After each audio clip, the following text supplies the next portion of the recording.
Got a double feature here. Let's read these two Bible stories. The one is Nebuchadnezzar's furnace, and that takes place in Daniel chapter 3. And then the writing on the wall, that takes place in Daniel chapter 5. Let's see what we can find. King Nebuchadnezzar made an image of gold 90 feet high and 9 feet wide, and set it up on the plain of Dura. Then he summoned all the officials to come to the dedication of the image he had set up. At this time, some astrologers came forward and denounced the Jews. They said to the king Nebuchadnezzar, "There are some Jews whom you have set over the affairs of the province of Babylon, Shadrach, Meshach, and Abednego, who neither serve your gods nor worship the image of gold you have set up." Furious with rage, Nebuchadnezzar summoned Shadrach, Meshach, and Abednego and said to them, "If you do not worship it, you will be thrown immediately into a blazing furnace." They replied, "O Nebuchadnezzar, if we are thrown into the blazing furnace, the God we serve is able to save us from it." Then Nebuchadnezzar ordered the furnace heated 7 times hotter than usual. So these men, wearing their robes, trousers, turbans, and other clothes, were bound and thrown into the blazing furnace. Then King Nebuchadnezzar leaped to his feet in amazement. "Look, I see 4 men walking around in the fire, unbound and unharmed, and the 4th looks like a son of the gods." Nebuchadnezzar shouted, "Servants of the Most High God, come out. Come here."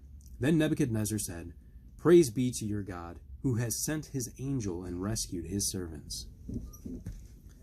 The writing on the wall. King Belshazzar gave a great banquet for 1,000 of his nobles and gave wine with them. He gave orders to bring the gold and silver goblets that Nebuchadnezzar his father had taken from the temple in Jerusalem, so that the king and his nobles and his wives and his concubines might drink from them.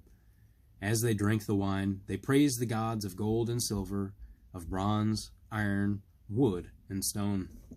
Suddenly, the fingers of a human hand appeared and wrote on the plaster of the wall near the lampstand in the royal palace.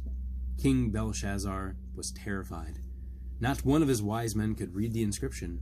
Eventually, they sent for Daniel, who told the king that the writing had appeared because they had used sacred goblets from Jerusalem's temple to praise pagan idols. Daniel told Belshazzar what the writing signified. This is what the inscription that was written. Mene, mene, tekel, parsin. This is what these words mean. Mene, God has numbered the days of your reign and brought it to an end. Tekel, you have been weighed on the scales and found wanting. Peres, your kingdom is divided and given to the Medes and Persians. That is the very night Belshazzar, king of the Babylonians, was slain, and Darius the Mede took over the kingdom at the age of 62. Understanding the story. God has not abandoned the chosen people in exile. God guides and protects those who remain true to their faith, and judges and punishes those who oppose it. The power of Babylon is no challenge to God's authority.